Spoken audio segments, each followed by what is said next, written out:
ಹಿಜಾಬ್ ವಿವಾದ ಬಿಜೆಪಿ ಸರ್ಕಾರದ ಪ್ರಾಯೋಜಿತ ಕೋರ್ಟ್ ಮಧ್ಯಂತರ ಆದೇಶದಲ್ಲಿ ಸಿಡಿಸಿ ಸಮವಸ್ತ್ರ ನಿಯಮ ಮಾಡಿದ್ದ ಸಂಸ್ಥೆಗಳಿಗೆ ಮಾತ್ರ ಅನ್ವಯ ಅಂತ ಹೇಳಿದೆ. ಆದರೆ ಸರ್ಕಾರ ಜಿಲ್ಲಾಡಳಿತ ಪೊಲೀಸ್ ಇಲಾಖೆಯ ಮೂಲಕ ಬಲ ಪ್ರಯೋಗ ಮಾಡುತ್ತಿದೆ. ಬಲವಂತವಾಗಿ ಹಿಜಾಬ್ ಕಳಚುವುದು, ಶಿಕ್ಷಕರ ಹಿಜಾಬ್ ಕೂಡ ತೆಗೆಸುವ ಕೆಲಸವನ್ನ ಮಾಡುತ್ತಿದೆ. ಗೃಹ ಮತ್ತು ಶಿಕ್ಷಣ ಇಲಾಖೆ ಕೋರ್ಟ್ ಆದೇಶವಷ್ಟೇ ಪಾಲಿಸಲಿ, ಅದು ಬಿಟ್ಟು ಆದೇಶ ಅನ್ವಯವಾಗದ ಕಾಲೇಜುಗಳ ಮೇಲೆ ಹೇರಬೇಡಿ ಎಂದು sdpi ರಾಜ್ಯಾಧ್ಯಕ್ಷ ಅಬ್ದುಲ್ ಮಜೀದ್ ಹೇಳಿದರು. ಅವರು ಮಂಗಳೂರಿನಲ್ಲಿ ಸುದ್ದಿಗೋಷ್ಠಿ ನಡೆಸಿ ಮಾತನಾಡಿದರು. ಕಾಂಗ್ರೆಸ್ ಪಕ್ಷ ಇಬ್ಬಗ ನೀತಿ ಅನುಸರಿಸುತ್ತಿದೆ.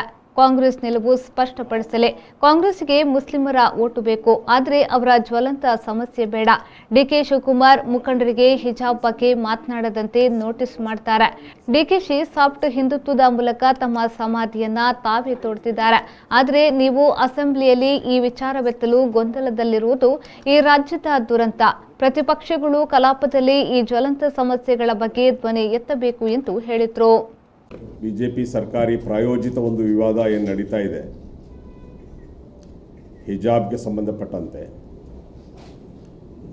ಆ ಹಿಜಾಬ್ಗೆ ಸಂಬಂಧಪಟ್ಟಂತೆ ಮಾನ್ಯ ಉಚ್ಚ ನ್ಯಾಯಾಲಯ ಒಂದು ಮಧ್ಯಂತರ ಆದೇಶವನ್ನು ಕೊಟ್ಟಿದೆ. ಆ ಮಧ್ಯಂತರ ಆದೇಶದಲ್ಲಿ ಸ್ಪಷ್ಟವಾಗಿ ಉಲ್ಲೇಖಿಸಲಾಗಿದೆ, ಯಾವ ಸರ್ಕಾರಿ ಪದವಿ ಪೂರ್ವ ಕಾಲೇಜಿನಲ್ಲಿ ಕಾಲೇಜು ಅಭಿವೃದ್ಧಿ ಸಮಿತಿ ಸಮವಸ್ತ್ರದ ನೀತಿ ಸಂಹಿತೆಯನ್ನು ಅಳವಡಿಸಿಕೊಂಡಿದೆಯೋ ಆ ಕಾಲೇಜಿಗೆ ಮಾತ್ರ ಇದು ಅನ್ವಯ ಆಗ್ತದೆ ಅಂತ ಹೇಳಿ ಬಹಳ ಸ್ಪಷ್ಟವಾಗಿ ಆ ಆದೇಶದಲ್ಲಿ, ಕೋರ್ಟ್ ಆದೇಶದಲ್ಲಿ ತಿಳಿಸಲಾಗಿದೆ. ಆದರೆ ಜಿಲ್ಲಾಡಳಿತಗಳು, ಜಿಲ್ಲಾ ಶಿಕ್ಷಣ ಉಪನಿರ್ದೇಶಕರು ಅಥವಾ ಶಿಕ್ಷಣ ಇಲಾಖೆ ಅಧಿಕಾರಿಗಳು ಈ ಕೋರ್ಟಿನ ಆದೇಶವನ್ನು ಅರ್ಥೈಸಿಕೊಳ್ಳದೆ ಇಡೀ ಕರ್ನಾಟಕದಲ್ಲಿ ಒಂದು ಗೊಂದಲವನ್ನು ಸೃಷ್ಟಿ ಮಾಡಿದ್ದಾರೆ. ಅದರಲ್ಲಿ ಶಿಕ್ಷಣ ಇಲಾಖೆಯ ಅಧಿಕಾರಿಗಳಿರ್ಬೋದು ಮತ್ತು ಪೊಲೀಸ್ ಇಲಾಖೆಗಳು, ಆಡಳಿತ ಮಂಡಳಿಯವರು, ಇವರೆಲ್ಲರೂ ಕೂಡ ಸೇರಿ ಬಲವಂತವಾಗಿ ಹಿಜಾಬನ್ನು ಕಳಚುವಂತೆ ಹೇಳುವುದು, ಶಾಲಾ ಶಿಕ್ಷಕಿಯರು ಹಿಜಾಬ್ ಹಾಕಿ ಬಂದರೆ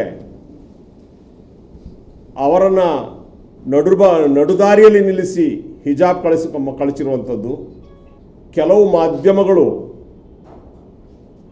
ಈ ಹಿಜಾಬ್ನ ಏನು ಧರಿಸಿ ಬಂದಿದ್ದಾರೆ ಅವರನ್ನು, ಆ ಮಕ್ಕಳನ್ನು ಅಟ್ಟಾಡಿಸಿಕೊಂಡು ಹೋಗುವಂಥದ್ದು, ತಮ್ಮ ಪತ್ರಿಕಾ ಧರ್ಮದ ಒಂದು ನೈತಿಕತೆಯನ್ನು ಮರೆತು ಎಲ್ಲೆಯನ್ನು ಮೀರಿ ಒಂದು ರೀತಿಯ ಕಿರುಕುಳ ನೀಡುವಂತಹ ನಡೀತಾ ಇರುವಂಥದ್ದು ಇದು ಈ ರಾಜ್ಯದಲ್ಲಿ ನಡೀತಾ ಇದೆ. ಹಾಗಾಗಿ ಇದೆಲ್ಲವನ್ನ ಖಂಡಿಸುತ್ತಾ social democratic party of India ಆಗ್ರಹಿಸೋದು ಸರ್ಕಾರದ ಶಿಕ್ಷಣ ಇಲಾಖೆಗೆ, ಗೃಹ ಇಲಾಖೆಗೆ ಏನು ಕೋರ್ಟ್ನ ಆದೇಶ ಇದೆಯೋ ಆ ಆದೇಶವನ್ನು ಫಾಲೋ ಮಾಡಿ,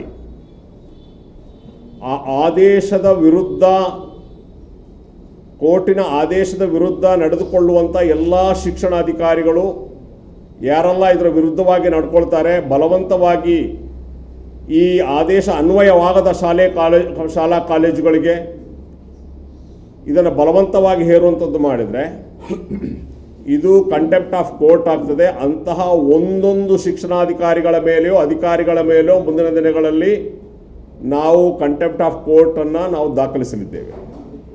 Inspiring excellence since 1985, the Dr. M.V. Shetty Memorial Trust Institutions has many firsts to its credit. The first nursing college in private sector, the first physiotherapy college in Karnataka, and the first private speech and hearing college in Karnataka.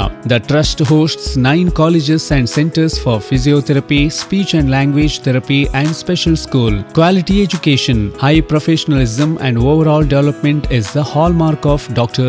M. M.V. Shetty Memorial Trust Institutions. The college is managed by the trust. Dr. M.V. Shetty College of Nursing, Dr. M.V. Shetty College of Physiotherapy, Dr. M.V. Shetty College of Speech and Hearing, Dr. M.V. Shetty College of Allied Health Science, Dr. M.V. Shetty School of Nursing, Dr. M.V. Shetty College of Social Work, Leelavati Shetty College of Education, PG Diploma in Bharatanatyam, Dr. M.V. Shetty College of Medical Lab Technology. For admissions, please contact 0824 248 1048 248 1096 7760 495 280 drmvsgroup@gmail.com www.mvshettycolleges.edu.in